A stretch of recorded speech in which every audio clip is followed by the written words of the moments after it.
Incidente en el Estambre 7. Relato de la saga La Era de la Sed. 3. El juicio del metal. La situación no empeoró. Colapsó.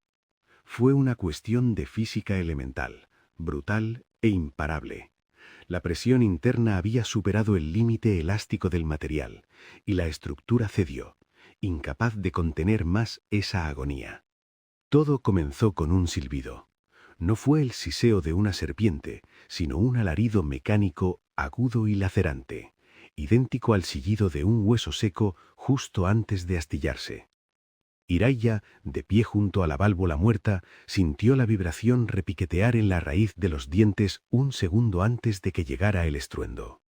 Arriba, en la penumbra de la pasarela superior, una junta de expansión, un tendón de acero del grosor de un muslo humano, reventó. No se soltó simplemente, detonó.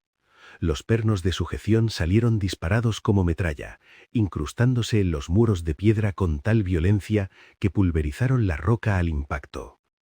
El metal se rasgó con un alarido de tortura, y una lluvia de esquirlas, aceite hirviente y trozos de revestimiento se desplomó sobre la plataforma donde el capataz Jorg y sus hombres presentaban una batalla inútil.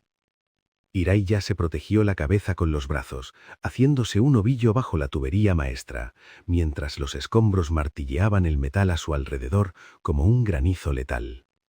Cuando alzó la vista a través de la niebla grasa, presenció la muerte de la era del flujo en aquel lugar. Los canalizadores de Jorg, hombres entrenados en las mejores academias técnicas del gremio, retrocedían en desbandada. Sus movimientos eran espasmódicos, dictados por un terror primitivo. Alzaban las manos desesperados, tejiendo barreras de contención, escudos de luz cerúlea diseñados para repeler el flujo y la radiación. Resultaba patético. Intentaban frenar una fuerza puramente física, toneladas de presión de vapor y metal a velocidad balística, como intentar frenar una locomotora descarrilada, recitando salmos.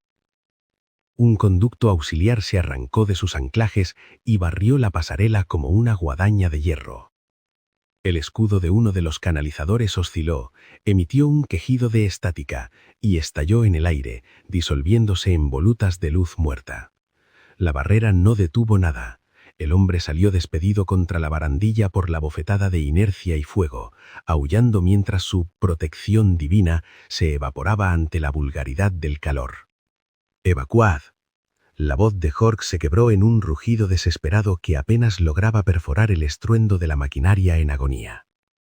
«Fallo en cascada. El núcleo va a vomitar. ¡Salid de aquí!». El pánico, denso como una miasma, infectó la nave. Los hombres, olvidando rangos y dignidad, huyeron en estampida hacia la puerta principal en el estrecho pasadizo metálico. Hiraya los observó desde el fondo del pozo con una claridad gélida. Alcanzaron las puertas blindadas del nivel superior. El primero agarró el volante de apertura. Y entonces el techo dictó sentencia. Un segmento de los conductos de tiro, debilitado por la detonación, se desplomó frente a la salida como una guillotina de hierro y hollín. Toneladas de escombros, vigas retorcidas y bloques de piedra sepultaron la única vía de escape bajo una nube de polvo asfixiante. Estaban atrapados. Los hombres aporreaban el metal, arañaban la piedra y aullaban plegarias a dioses que carecían de jurisdicción en aquel infierno industrial. Eran ratas atrapadas en un horno de bronce. Hiraya les dio la espalda. Su atención pertenecía al único monstruo que importaba: el núcleo. La esfera de bronce ya no palpitaba, ahora vibraba con una frecuencia tan frenética que desdibujaba sus propios contornos, convirtiéndose en un borrón sólido. El carmesí venoso de las runas se había extinguido, devorado por una incandescencia blanca, estéril, absoluta. La sal de vitriolo había cumplido su trabajo sucio. Las arterias estaban selladas. El corazón de la máquina agonizaba en un infarto masivo. Iba a detonar. Hiraya resolvió el cálculo en su mente. No requirió de tablas ni cristales de adivinación. Era simplemente una ecuación de presión de vapor contra el límite elástico de los materiales. 300 segundos. quizás menos. Si no liberaba esa obstrucción, el núcleo iba a reventar. Cuando esa esfera cediera, no liberaría un simple estallido de fuego. La descompresión súbita del Yemer corrupto generaría una onda expansiva capaz de desintegrar la carne de los hombres atrapados arriba, en un instante. Pero no se detendría ahí.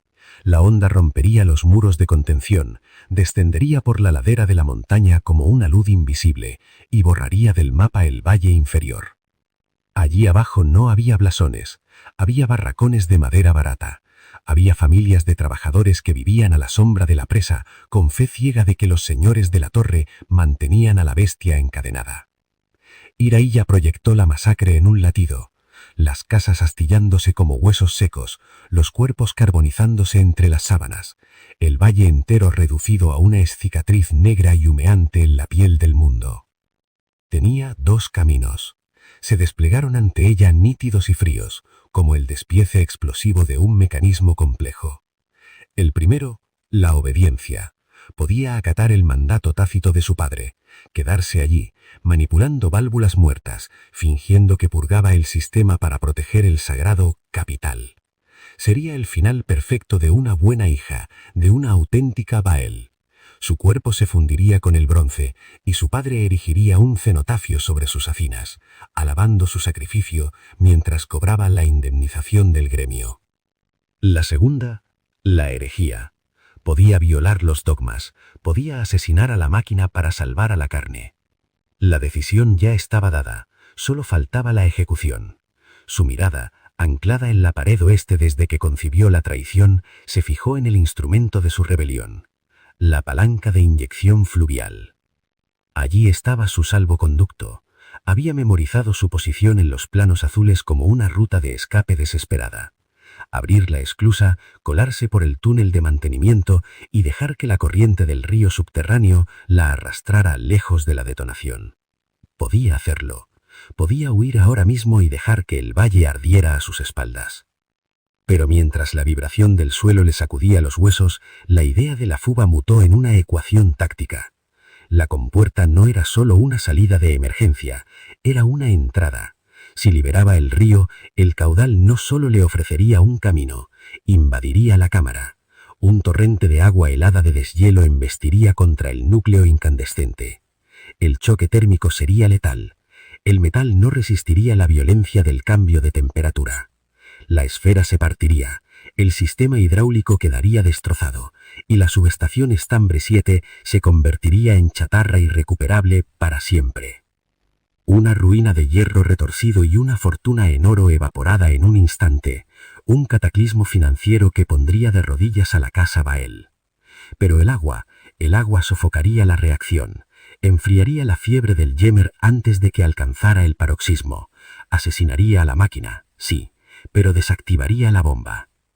Arriba, a través de la rejilla de la pasarela, las botas de los hombres corrían en círculos, presas de la trampa. Podía distinguir sus aullidos, desgarrados a través del estruendo mecánico. Eran sonidos animales, crudos, destilados por el pánico. Entonces escuchó otra voz, una voz que no estaba en la sala, sino marcada a fuego en la cara interna de su cabeza. Los Bael no reparamos, Iraíya. Nosotros regimos, nosotros dominamos. El caos es para el vulgo que se mancha las manos. Nosotros somos el orden. La voz de Lord Lurean, su padre, el hombre que la había enviado a un matadero armada con un juego de herramientas que no era más que atreto fúnebre. El hombre que prefería una hija muerta y heroica a una hija viva y defectuosa. Una sensación desconocida recorrió el cuerpo de Iraíya. No era miedo, no era tristeza, era algo más denso, negro y viscoso como el alcatrán. Era odio destilado. Un rencor puro y cristalino que cauterizó la última duda que le quedaba. Iraíya escupió una mezcla de hierro y hollín al suelo encharcado. El rastro cobrizo brilló un instante antes de disolverse en el aceite negro. «Pues hoy voy a romperlo todo», susurró, aceptando el desafío. No hubo arte en su decisión, no hubo una epifanía mística, ni una luz celestial guiando su mano, ni sus antepasados susurrándole mandatos al oído. Solo hubo el cálculo frío de una ingeniera ante una ecuación fundamental. La vida pesa más que el bronce. La carne vale más que el oro. Y sobre todo, la impulsaba un anhelo violento, casi carnal, ver cómo se desmoronaba el precioso patrimonio de su padre. Encaró el mecanismo de inyección. El trayecto hacia la pared oeste era corto, apenas 20 pasos, pero el aire había dejado de ser un gas para convertirse en un enemigo físico. El calor radiaba desde el núcleo en ondas de distorsión térmica que licuaban el espacio, golpeándola como embates de marea. Cada paso suponía empujar contra un muro sólido de fuego invisible. Notó la piel tirante, a punto de abrirse como pergamino reseco. El sudor se sublimaba instantáneamente antes de llegar a correr por su frente. Pero no se detuvo.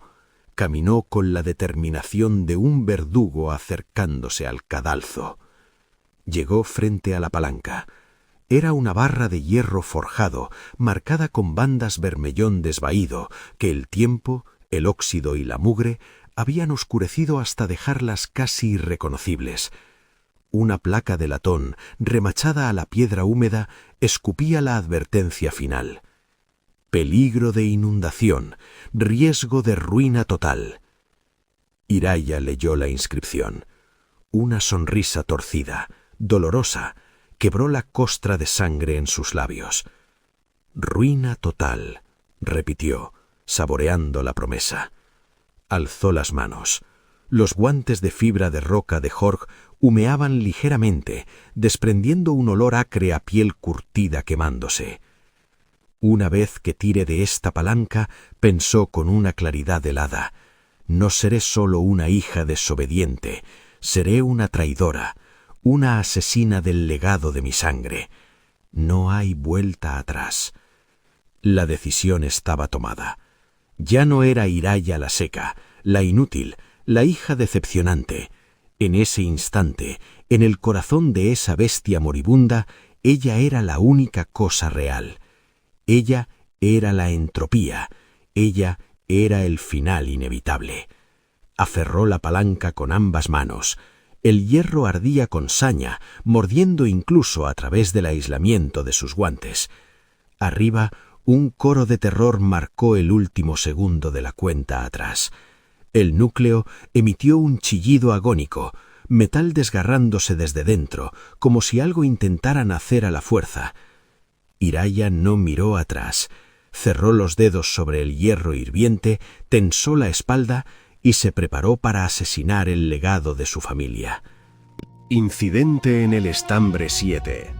Un relato de J. Simon. 2026, Quill and Quasar. La era de la sed apenas ha comenzado y el flujo sigue agotándose. Si quieres ser testigo de lo que ocurre tras el incidente del Estambre 7 y escuchar los nuevos capítulos antes que nadie, suscríbete ahora a nuestros canales oficiales y síguenos en redes sociales. Activa las notificaciones. En la oscuridad que se avecina, no querrás quedarte solo.